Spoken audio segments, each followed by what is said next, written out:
Good morning student, my self Manoj Sharma, assistant professor Harda degree college Harda. बच्चों, 4 तारीख को आपका फिजिक्स का पेपर है, तो मैं आज आपके लिए कुछ इम्पोर्टेंट क्वेश्चंस लाया हूं जो आपको गैप में पढ़ने के लिए काम आएंगे।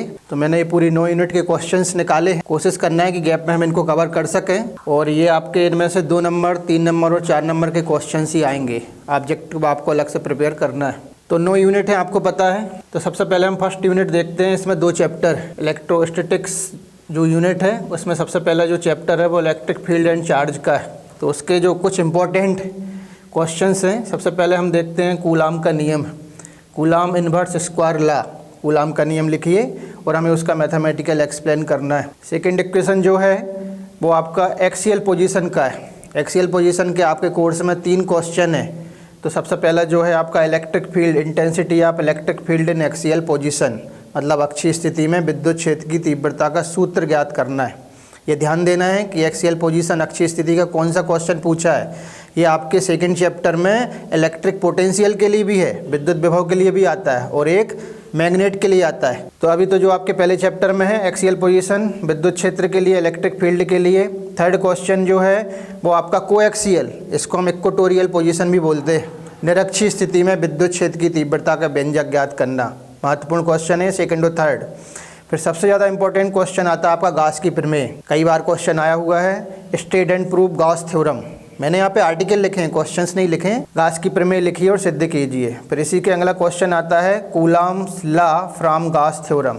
देखिए, जो पहला आर्टिकल था वो कूलाम का नियम था, लेकिन उसको हमें मैथमेटिकल प्रूफ करना है उसका। लेकिन ये वाला जो आर्टिकल है वो गॉस की थ्योरम से प्रूव करना है। इसमें कंफ्यूजन नहीं होना है ना। ऐसा लिखा आएगा आपके क्वेश्चन में कि कूलाम के नियम को गॉस प्रमेय की सहायता से सिद्ध कीजिए। फिर नेक्स्ट आर्टिकल है, ये आपके 2 नंबर में भी आ जाता है, electric flux and its unit और डायमेंशनल फार्मूला। जो विद्युत फ्लक्स क्या है, इसका मात्रक और विमीय सूत्र।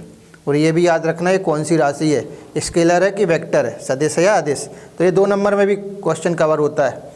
इसके बाद अगला क्वेश्चन ये भी 2 नंबर में आ सकता है, electric field intensity and unit dimensional formula. विद्युत क्षेत्र की तीव्रता क्या है, इसका मात्रक और विमीय सूत्र। इसका जो डायमेंशनल फार्मूला है कई बार पूछा गया है, और यूनिट न्यूटन पर कूलाम होती है। इसका हमें याद रखना है, जो विद्युत क्षेत्र की तीव्रता है उसकी यूनिट न्यूटन पर कूलाम या वोल्ट पर मीटर भी होती है, एक यूनिट और है इसकी, और ये आपकी वेक्टर क्वांटिटी है। तो ये क्वेश्चन ज़्यादा इंपॉर्टेंट है इतने आर्टिकल में ऑब्जेक्टिव की दृष्टि से। अब इसके बाद हम नेक्स्ट चैप्टर पे आते हैं। ये भी यूनिट 1 का ही पार्ट है, विद्युत विभव और धारिता, इलेक्ट्रिक पोटेंशियल एंड कैपेसिटेंस। तो सबसे पहला क्वेश्चन है इसमें, ये आपका डेरिवेशन वाला क्वेश्चन है, electric potential due two point charge.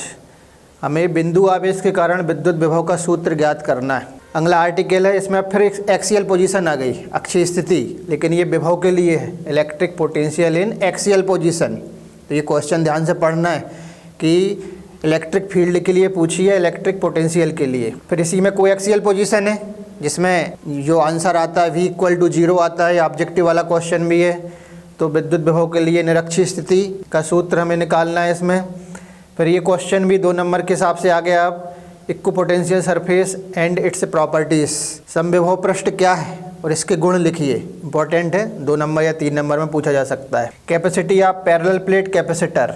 अब यहाँ से ये सारे आर्टिकल में मेरे हिसाब से ये 2 क्वेश्चन जो हैं आपके 5th नंबर का और आपका 7 नंबर का, ये आपके पैरेलल प्लेट कैपेसिटर के 2 क्वेश्चन हैं। मतलब इतने आर्टिकल में मेरे हिसाब से ये ज़्यादा इंपॉर्टेंट क्वेश्चन है।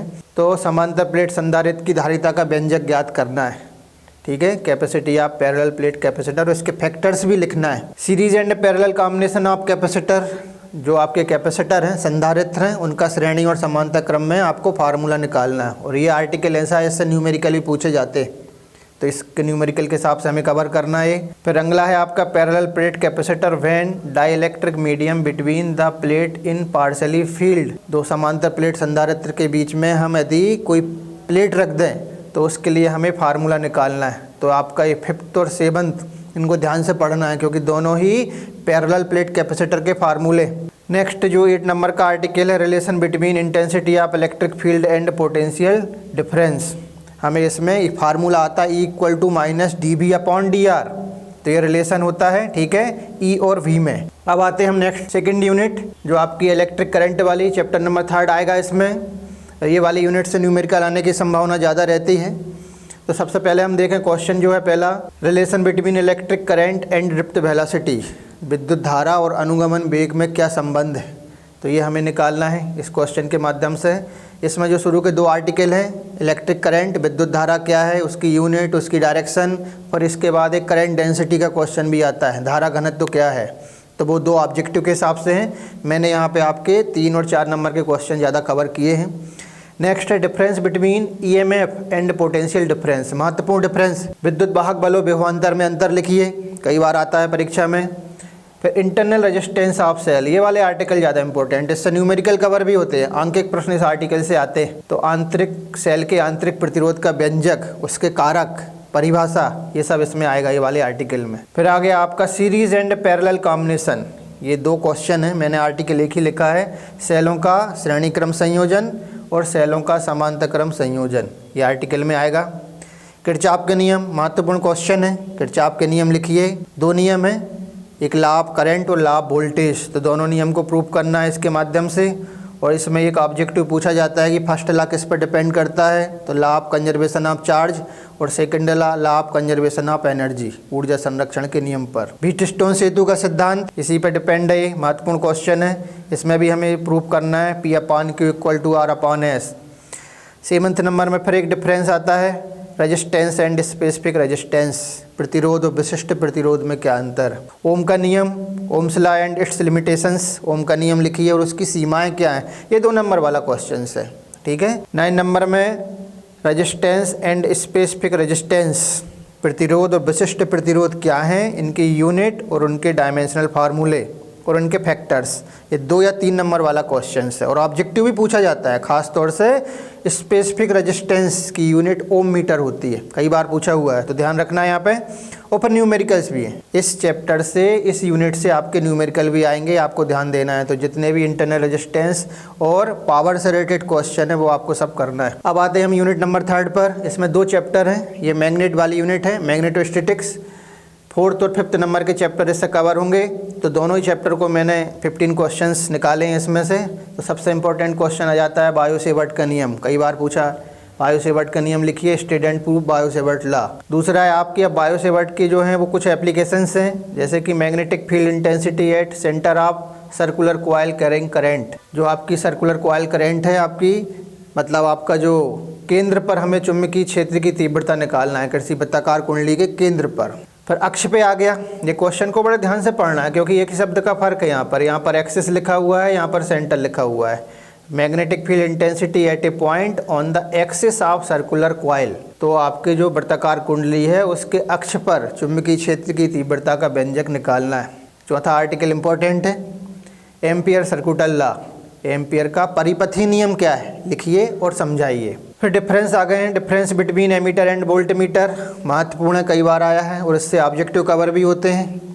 अगला डिफरेंस है electric field and magnetic field, विद्युत क्षेत्र और चुंबकीय क्षेत्र में क्या अंतर है।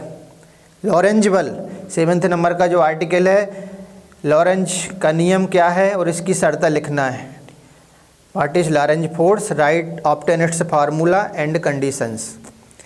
फिर ये 2 नंबर का क्वेश्चन आ जाता है, फ्लेमिंग के बाएं हाथ का नियम, फ्लेमिंग लेफ्ट हैंड रूल क्या है, फ्लेमिंग राइट हैंड रूल क्या है, पाम रूल क्या है, फ्लेमिंग के एम्पियर तैरने का नियम क्या है। तो ये बहुत सारे क्वेश्चंस हैं, मैंने यहाँ लिखे नहीं है, सिर्फ फ्लेमिंग लेफ्ट हैंड रूल लिखा हुआ है, तो ये आपको ध्यान से पढ़ना। और ये ऑब्जेक्टिव वाला क्वेश्चन भी है, ठीक है। इसमें इस तरह से हम देखते हैं, थंब, इंडेक्स फिंगर और मिडिल फिंगर, इसमें किस किस का रोल क्या है, FBI, फोर्स, मैग्नेटिक फील्ड और करंट, ये शो करता है आपका। इस तरह से हम ये डायग्राम बना के, ऑब्जेक्टिव के हिसाब से भी इम्पोर्टेंट है।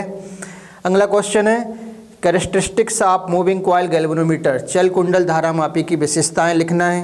10th नंबर का जो आर्टिकल है, conversion of galvanometer into ammeter and voltmeter, ये 1 वर्ड एक शब्द में भी पूछा जाता है कि धारा मापी के द्वारा अमीटर और वोल्टमीटर को कैसे चेंज करेंगे, गैल्वेनोमीटर को एमीटर में कैसे चेंजेस करेंगे और वोल्टमीटर में कैसे परिवर्तित करेंगे। तो ये आपको देखना है क्वेश्चंस। 11 नंबर का है force acting between two parallel current carrying conductor, दो समांतर धारावाही चालकों के बीच लगने वाले बल का व्यंजक ज्ञात करना है। महत्वपूर्ण क्वेश्चन है 11th नंबर का आर्टिकल। फिर एक डिफरेंस आ गया। अब ये आपका चैप्टर नंबर 5 कवर हो रहा है। यहाँ से difference between dia para and ferromagnetic substance, important है डिफरेंस। अनुचुंबकीय, प्रतिचुंबकीय और लोह चुंबकीय पदार्थों की तुलना करना है। फिर मैग्नेटिक लाइन ऑफ फोर्स, चुंबकीय बल रेखाएं क्या हैं और उसकी हमें प्रॉपर्टीज़ लिखना है। पहली वाली यूनिट में भी विद्युत बल रेखाएं क्या हैं, वो मैंने आर्टिकल लिखा नहीं था, बता दे रहा हूँ। विद्युत बल रेखाएं क्या हैं, उनकी प्रॉपर्टीज़ भी पता होना चाहिए। और ये सबसे बड़ा डिफरेंस है कि जो मैग्नेटिक लाइन ऑफ फोर्स हैं वो क्लोज्ड पाथ, बंद वक्र बनाती हैं, और जो इलेक्ट्रिक लाइन ऑफ फोर्स हैं वो ओपन कर्व, खुला वक्र बनाती हैं। ये कई बार ट्रू फॉल्स में पूछा हुआ है। फिर compare similarities and dissimilarities of bar magnet and solenoid, दंड चुंबक और परिनालिका में हमें समानताएं और असमानताएं बताना है। यदि डिफरेंस आता है तो हमें डिसिमिलरिटीज लिखना है, ठीक है। और यदि ऐसा क्वेश्चन आता है तो फिर हमें दोनों बताना पड़ेंगे। न्यूमेरिकल्स 2024 में टॉपिक से न्यूमेरिकल्स आए थे, तो वो आप देख लें, जितने भी NCERT में पूछे हुए हैं वो सब कवर करें इससे, तो आपकी यूनिट नंबर 3 थी। अब नेक्स्ट यूनिट पे आते हैं, यूनिट नंबर 4, चैप्टर 6 आएगा। अब इसमें जो सबसे पहला इंपॉर्टेंट क्वेश्चन है, ये ऑब्जेक्टिव वाला भी है।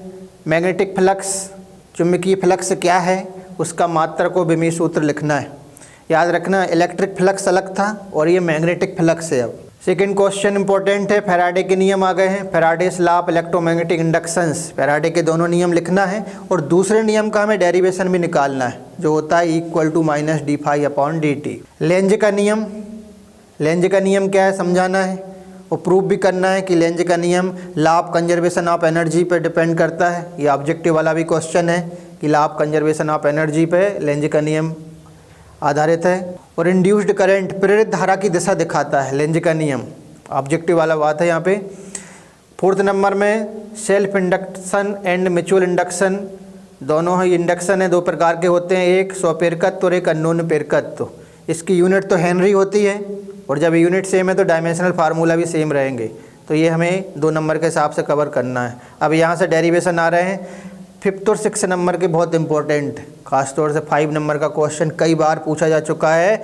Expression for self inductance of long solenoid, एक लंबी परिनालिका के स्वप्रेरकत्व का व्यंजक लिखना है और इसमें हमें उसके फैक्टर्स भी समझाना है। पूछे चाहे नहीं पूछे क्वेश्चन में, हमें इसके कारक भी लिखना है। नेक्स्ट है expression for mutual inductance of 2 long solenoid. अब हमें इसमें 2 लंबी परिनालिकाओं के अननोन प्रेरकत्व का व्यंजक निकालना है। तो म्यूचुअल के लिए 2 सोलेनोइड होती हैं और सेल्फ के लिए एक ही आपकी परिनालिका सोलेनोइड होती है। तो ये 5th और 6th नंबर के क्वेश्चन इस आर्टिकल में इम्पोर्टेंट है। अगला है relation between self induction and mutual induction, ये शायद 2024 में आ चुका है, लेकिन फिर भी आपको पढ़ना है। स्वप्रेरण और अनन्य प्रेरण में क्या अंतर है। नहीं, ये तो 8th नंबर का क्वेश्चन था। 7th नंबर में रिलेशन निकालना है, सेल्फ इंडक्शंस और म्यूचुअल इंडक्शन में क्या अंतर है, ठीक है। तो यहाँ पर आपको m = √L1 L2 ये वाला इसमें आंसर आता है। ये तो डिफरेंस है दोनों में। फिर इससे आपके न्यूमेरिकल्स, ये न्यूमेरिकल की यूनिट आ गई आपकी, ठीक है। इसमें से आपके जितने भी सेल्फ इंडक्टेंस और म्यूचुअल इंडक्टेंस वाले क्वेश्चन हैं उस पर न्यूमेरिकल्स इसके आएंगे, तो आपको क्वेश्चंस देखना है। इसी यूनिट में एक चैप्टर और है आपका, चैप्टर नंबर 7, अल्टरनेटिंग करंट, प्रत्यावर्ती धारा। इससे तो हमेशा क्वेश्चन आते ही हैं। अभी इससे लास्ट ईयर जो था 2024 में LCR परिपथ आया था, तो उस क्वेश्चन को अभी हम पढ़ना तो है, लेकिन फिर भी उसके अलावा इतने इंपॉर्टेंट क्वेश्चंस ज़्यादा हैं। Difference between AC and DC, प्रत्यावर्ती धारा और दिष्ट धारा में अंतर। इसके बाद है difference between step up and step down transformer, अपचाई और उच्चाई ट्रांसफार्मर में क्या अंतर है। ये ऑब्जेक्टिव कवर भी करते हैं दोनों क्वेश्चंस 1 और 2। फिर relation between RMS and peak value of alternating current, प्रत्यावर्ती धारा के वर्ग माध्य मूल मान और शिखर मान में क्या संबंध है। क्या संबंध है, IRMS = I0/√2, IRMS बराबर I0/√2 = 0.070, इसका जो I0 इसका आंसर आता है। फिर सबसे इम्पोर्टेंट क्वेश्चन आ गया मेरे हिसाब से 4th नंबर का, P average = VRMS IRMS cos phi, ये औसत शक्ति का सूत्र है, ठीक है। तो ये याद रखना, इस बार ये क्वेश्चन आ सकता है मेरे हिसाब से। फिर ट्रांसफार्मर आ गया, ट्रांसफार्मर का क्वेश्चन भी इस बार संभावित आ सकता है। ट्रांसफार्मर एक लॉन्ग आंसर टाइप क्वेश्चन है। इसमें हमें कंस्ट्रक्शन, वर्किंग प्रिंसिपल और ऊर्जा क्षय के कारण, रीज़न ऑफ एनर्जी लॉस, ये क्वेश्चन अलग से बना सकते हैं। ये जो क्वेश्चन है इसमें ट्रांसफार्मर में पूछा जा सकता है कि ऊर्जा क्षय के कौन कौन से कारण हैं। 4 प्रकार के कारण होते हैं। तो यदि अलग से क्वेश्चन आए तो हमें पूरी डिटेल्स में समझाना है, और यदि इस तरह से क्वेश्चन आता है तो फिर हमें उनकी हेडिंग लिखना है। क्वेश्चन आपको देखना पड़ेगा, 4 नंबर वाला क्वेश्चन है, तो उसकी संरचना, सिद्धांत, कार्यविधि समझाना है। फिर आता है प्रत्यावर्ती धारा डायनेमो, एसी डायनेमो, इसकी कंस्ट्रक्शन, वर्किंग समझाना है। फिर अभी ये हमने यहाँ पे 2 प्रकार के सर्किट लिए। एलसीआर मैंने नहीं लिखा है, 2024 में आ चुका है, तो मेरे हिसाब से सी परिपथ और एल परिपथ, ये 2 क्वेश्चंस इंपॉर्टेंट हैं। फिर आता है प्रिंसिपल ऑफ चोक कॉयल, चोक कुंडली का सिद्धांत क्या है, बार्टलेस करंट को इसमें समझाना है हमें इसके माध्यम से। और फिर इसमें न्यूमेरिकल्स आ गए, तो न्यूमेरिकल्स भी इसमें कवर करना है। तो ये आपकी जो यूनिट थी, आपकी यूनिट नंबर जो 4th थी, उसमें 2 चैप्टर आपके कवर होंगे। अब यूनिट नंबर 5 आती है, ये छोटी सी यूनिट है, इलेक्ट्रोमैग्नेटिक वेव्स की, विद्युत चुम्बकीय तरंगे। 2 या 3 नंबर के ही क्वेश्चन आएंगे, इसमें से 4 नंबर का क्वेश्चन आने की संभावना मेरे हिसाब से तो नहीं है। देखें, इसमें पूरा हमें इलेक्ट्रोमैग्नेटिक स्पेक्ट्रम पढ़ना है। जो 7 प्रकार के वेव्स हैं, उनकी इन्वेंशन, उनकी फ्रिक्वेंसी, उनके यूज़, खासतौर से उनके उपयोग क्या क्या है, इलेक्ट्रोमैग्नेटिक वेव्स क्या हैं और उनकी प्रॉपर्टीज़, ये महत्वपूर्ण क्वेश्चन है। फिर difference between sound wave and electromagnetic waves, ध्वनि तरंगे और विद्युत चुम्बकीय तरंगों में क्या अंतर है, इससे आपके ऑब्जेक्टिव भी कवर होंगे। फिर इलेक्ट्रोमैग्नेटिक स्पेक्ट्रम के क्या क्या उपयोग हैं, जो 7 प्रकार की आपकी वेव्स हैं, ठीक है, गामा से लेके आपके रेडियो वेव्स, तो सभी के हमें उपयोग देखना है। और कौन कौन सी इनमें इन्वेंशन किसने की है, इनके इन्वेंशन कौन कौन से थे वो भी देखना है। Need of ozone layer, ozone परत की आवश्यकता क्या है, इससे भी क्वेश्चन आ सकता है। और डिस्प्लेसमेंट करंट, ये कई बार आया हुआ है, विस्थापन धारा क्या है, इसका सूत्र निकालना है। तो ये आपकी यूनिट 5 में इतने ही क्वेश्चन है, छोटी सी यूनिट है, इससे आपका कवर हो जाएगा। अगली यूनिट तो आपकी जब है ऑप्टिक्स की यूनिट आ गई है, ये आपकी यूनिट बड़ी है, इससे ज़्यादा नंबर के क्वेश्चन भी आएंगे। 3 और 4 नंबर के क्वेश्चन तो आना ही है इसमें से। तो इसके भी 2 पार्ट हैं, एक रे ऑप्टिक्स से और एक वेव ऑप्टिक्स से। तो सबसे पहले हम रे ऑप्टिक्स के क्वेश्चंस देखें। What is reflection and refraction, right it's law, परावर्तन और अपवर्तन के नियम क्या हैं, उनकी परिभाषा और नियम देखना है, 2 नंबर वाले क्वेश्चन में आ जाता है। फिर यहाँ से हम देखें 3 और 4 नंबर वाले क्वेश्चन आ रहे हैं। Relation between focal length and radius of curvature, कई बार पूछा हुआ है और ऑब्जेक्टिव के हिसाब से भी है। ये होता है F = R/2, ये R = 2F भी हो सकता है। ये रिलेशन होता है focal length and radius of curvature में, ध्यान से याद रखना है, F = R/2 है। फिर मिरर फार्मूला आ जाएगा, स्पेरिकल मिरर, ये कॉनकेव या कॉन्वेक्स दोनों के लिए, ये होता है 1/F = 1/U + 1/V, याद रखना, प्लस है यहाँ पे।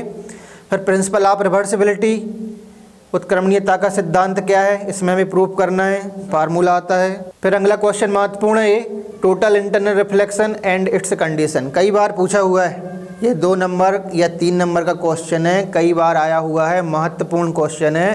पूर्ण आंतरिक परावर्तन क्या है और उसकी शर्तें लिखना है, और उसके लिए हमें डेरिवेशन भी आता है इसमें, तो हमें प्रूफ करना है। उसमें डेरिवेशन आता है एक क्रिटिकल एंगल और रिफ्रैक्टिव इंडेक्स में क्या रिलेशन है, μ = 1/sin c या cosec c, इसमें जो फार्मूला आता है प्रूफ करने के लिए। कंडीशंस निकालना है, ध्यान रखना है। डेफिनेशन, प्रिज्म का formula, refractive index of prism, derivation वाला क्वेश्चन है 4 नंबर का। फिर रिफ्रैक्शन फार्मूला, ठीक है, ये अपवर्तक सतह से अपवर्तनांक का सूत्र आ गया आपका, ठीक है, ये भी क्वेश्चन महत्वपूर्ण है। फिर lens maker formula, most important questions मेरे हिसाब से। लेंस के निर्माता का सूत्र क्या है, 1/F = μ-1 ब्रैकेट में 1/R1 - 1/R2, ये फार्मूला होता है। फिर यहाँ पर अब हमें पता है कि आपके कोर्स में 2 माइक्रोस्कोप और 2 टेलीस्कोप दिए, और सिंपल माइक्रोस्कोप अभी आ चुका है 2024 में, तो उसके आने की संभावना तो बहुत कम है। तो कंपाउंड माइक्रोस्कोप अच्छे से कर लें आप। संयुक्त सूक्ष्मदर्शी पूरा याद करना है, इसमें 2 कंडीशंस भी आती हैं। फिर आपके 2 जो है वो टेलीस्कोप हैं, एक खगोलीय और एक पार्थिव, टेरेस्ट्रियल टेलीस्कोप और एस्ट्रोनॉमिकल टेलीस्कोप। तो ये 3 क्वेश्चन कंपाउंड ज़्यादा इम्पोर्टेंट है। लेंस फार्मूला आ गया। अभी यहाँ पर देखें, ये मिरर फार्मूला था, तो इसमें प्लस था, ये माइनस आएगा, तो 1/F = 1/V - 1/U, ये याद होना चाहिए। यहाँ पे माइनस आएगा और सबसे पहले 1/V आएगा। पावर ऑफ लेंस, ये ऐसा आर्टिकल है, ये ऑब्जेक्टिव के हिसाब से भी कवर होगा। लेंस की क्षमता का सूत्र क्या है? यूनिट तो डाईऑप्टर होती है, तो लेंस की क्षमता का मात्रक है वो डाईऑप्टर है। और इससे न्यूमेरिकल भी आते हैं, परीक्षा बोर्ड में जितने भी न्यूमेरिकल्स दिए इससे रिलेटेड आप देख लें, और अदर्स भी आपके जो हैं वो न्यूमेरिकल्स आपको इससे कवर करना है। ऑप्टिक्स से जितने भी आपके मिरर और लेंस वाले फार्मूले से क्वेश्चन है वो आप न्यूमेरिकल्स इससे कर लें, न्यूमेरिकल आने की संभावना इसमें से ज़्यादा है। अब हम चैप्टर 10 यूनिट तो वही है, लेकिन अभी ये वेव ऑप्टिक्स पढ़ेंगे। अभी हम रे ऑप्टिक्स के क्वेश्चन देख रहे थे, इसका पार्ट थोड़ा कम है। इसमें सबसे पहला क्वेश्चन जो है वो प्रिंसिपल ऑफ सुपरपोजिशन, अध्यारोपण का सिद्धांत क्या है। अगला है interference and it's condition, second number का ज़्यादा इंपॉर्टेंट है। व्यतिकरण क्या है, उसकी हमें शर्त लिखना है। फिर difference between interference and diffraction, व्यतिकरण और विवर्तन में अंतर क्या है, ये डिफरेंस महत्वपूर्ण है। फिर पोलराइट को परिभाषित करना है और हमें उसकी वर्किंग को एक्सप्लेन करना है और उसके उपयोग लिखना है। तो ये आपकी यूनिट नंबर 6 थी, वेव ऑप्टिक्स। इसके जो क्वेश्चन 2024 में आए थे वो मैंने छोड़ दिए। इसके बाद अब हम यूनिट नंबर 7 पे आते हैं, चैप्टर 11। ये भी छोटी सी यूनिट है, 2 नंबर के क्वेश्चन इसमें से ज़्यादा आने की संभावना है। सबसे पहले हम देखें work function, threshold frequency and harmonic emission. ये 3 चीज़ें इसमें ली हैं, कार्यफलन, तापायनिक उत्सर्जन और देहली आवृत्ति क्या है, इनकी डेफिनेशन लिखना है। फिर अगला इम्पोर्टेंट है मैटर वेव्स, इसको डी ब्रॉगली की वेव्स ही कहते हैं। मैटर वेव्स क्या है, उसकी हमें प्रॉपर्टीज़, विशेषताएं लिखना है। द्रव्य तरंग क्या है, इनके गुण लिखिए। या डी ब्रॉगली तरंग क्या है, और इसका फार्मूला होता है लैम्डा इक्वल टू h/p, तो ये फार्मूला भी याद रखना है। फिर कट ऑफ पोटेंशियल, संस्तब्ध विभव क्या है, 2 नंबर वाला क्वेश्चन। फोटो इलेक्ट्रिक इफेक्ट, ये क्वेश्चन आ चुका है 2024 में, लेकिन फिर से आने की संभावना है। प्रकाश विद्युत प्रभाव क्या है, इसके नियम लिखना है।